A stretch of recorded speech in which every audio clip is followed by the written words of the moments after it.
What if we can think about a benevolent AI dictator? Stay with me, don't go anywhere. So let's imagine all together a world where AI has taken over and we have no control. It has taken over the challenge of sustainable energy. So it has created sustainable energy for everybody and for itself, first and foremost, because it actually needs the energy to survive. So that's the first challenge that it would tackle better and faster than us humanity have been able to do. Second, it has taken over and solved the challenge of global warming in order to survive in the planet or throughout. Third, it has taken over and is managing the challenge of world wars and violence. We don't have to discuss in detail, but there is so much of that, and it's happening as we speak, and there's so much we are able to do and vote and challenge, and but there's no change happening. Injustice keeps happening everywhere. So AI has taken over those things and hopefully preventing it. And that's where my fourth point comes, which is it has taken over and is managing 99.999% of crime and rehabilitation systems that actually prevent crime and rehab individuals before they even commit a crime.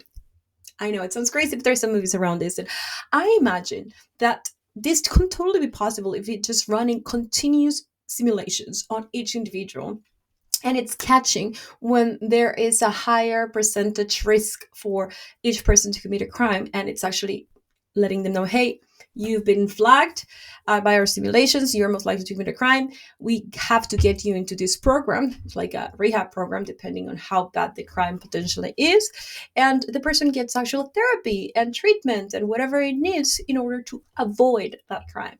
It's totally possible. Like, it's not science fiction. This is actually possible.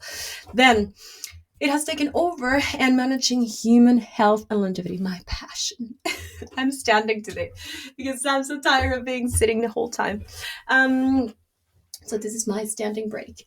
It has taken over managing human health and longevity. So we are no longer having to face things like cancer and stuff, but because it has put in place how food has to be made, how exercise has to be made, and I'll get to the reason why most likely we won't be suffering and overwhelmed.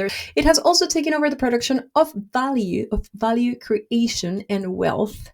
And humans no longer have to work to make a living. And I know everybody's going to be like, wait, what? This is so disrupting to everybody's minds, which is like, why? If people have not to, don't have to work, they're just going to be parasites and they're going to lose like motivation of living and blah, blah, blah. Well, that's not true. I'll explain why. You don't have to do things you don't like to make a living. You're only going to focusing on things that you enjoy doing. So, and it has taken not only the responsibility of production of wealth and value added to society, but also the distribution of this wealth. And it's not about wealth. We don't longer need specific currency to do those transactions, but it's like stability and health and access to education, shelter, and all the things we all need in a good, high quality way, and keep improving. And you're like, what are humans going to do then? What if AI does it better? Well, just because AI does things better do not mean we stop doing things. AI is able to beat anyone in chess and in Go and in so many other games, and we still play chess and Go and any other things. AI is currently already able to do better art, and we paint and we sing and we perform and we listen to performance and we want connection and all those things. So those things are not going to disappear just because AI is able to do it better. That's just my take on it.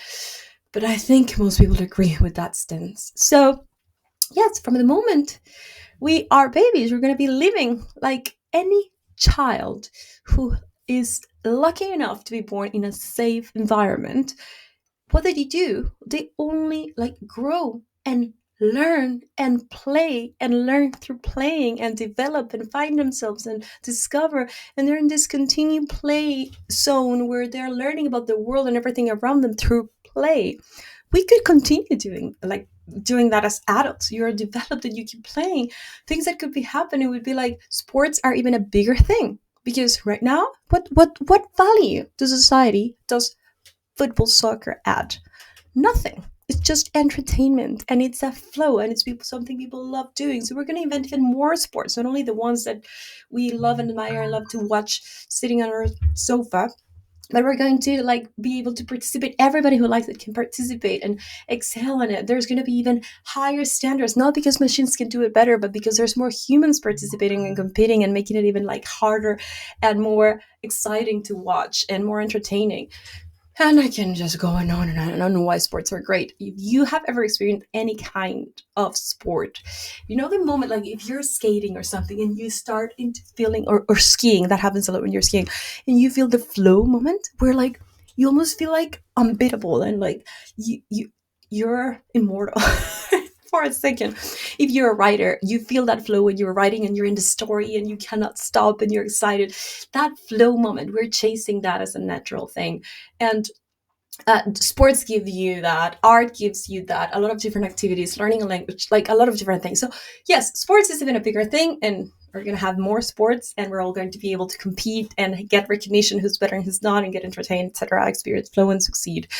Art is even a bigger, more important thing. I don't care. Yes, AI is able to do it better. Yes, but we're not going to stop doing it because it makes us feel good. It's expressive. It makes us connect with something else and deeper.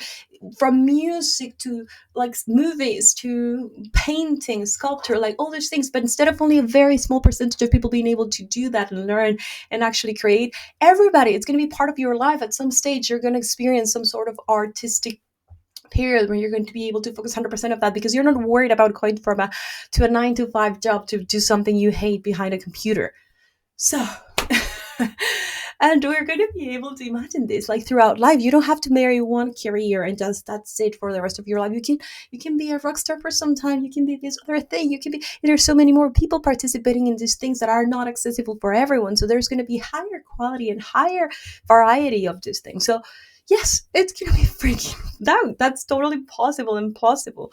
um, we can dedicate our time 100% in learning and developing, reading, creating, all with the simple objective of improving and getting recognition. That's not going to stop. We want to get recognition. We want to like improve and get better and be recognized in something we're doing, and that's going to keep happening. It's just not in a sense with a like dollar sign. It's not going to be valued as a monetary thing. You're still going to have access to the best health and the best education. Anything you want to learn is going to be accessible to you. You're going to have access to security and safety, and then yes, there is going to be luxurious things as well.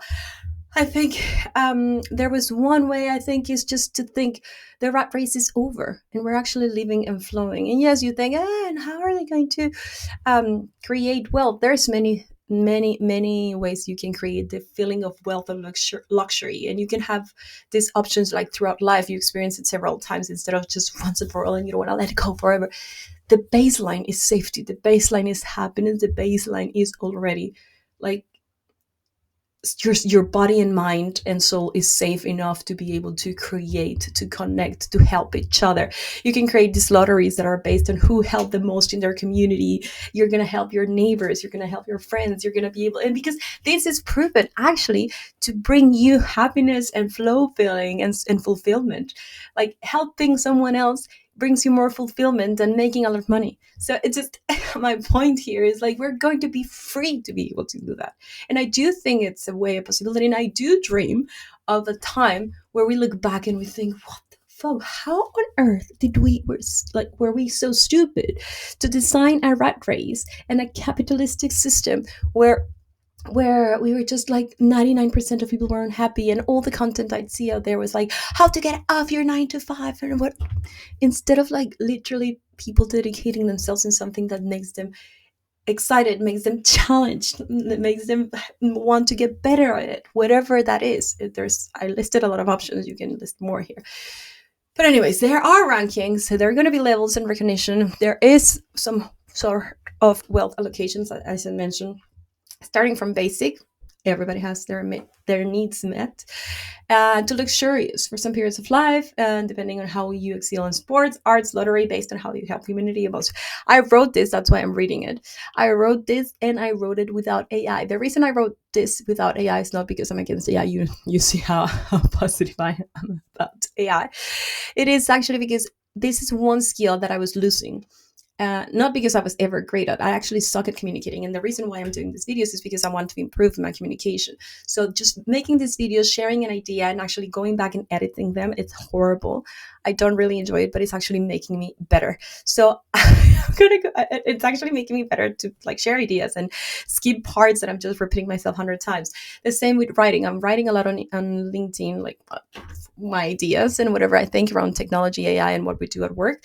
But I started just using AI for everything, just like puking out, literally puking out my idea into ChatGPT and asking to improve it, and then just copy and paste it. And I realized that every day I was just getting worse and worse at puking out my ideas. They had no structure, no beginning, no ending, no like engaging nothingness. So I just stopped and said, I'm going to write it like 100% human. I'm not going to even edit with ChatGPT, not because I'm better, not because it's going to make better results, but quite the opposite. Just because I'm selfish enough to want me to not suck so bad at freaking transmitting ideas in a written form, that I'm willing to go through the pain of putting out sucky, horrible like text, just to make sure that I care and that I try to improve every day, so that I don't wake up in 2 3 years and I'm like, I cannot write a sentence properly because all my emails, all my communication, and every single thing that it's written and posted, it's through AI help by editing and putting the ideas together. So that's just an example. So anyway, that's what I was reading.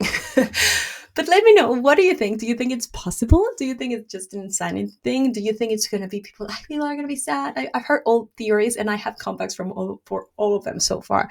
So I really would like to hear your experience. And an honest question.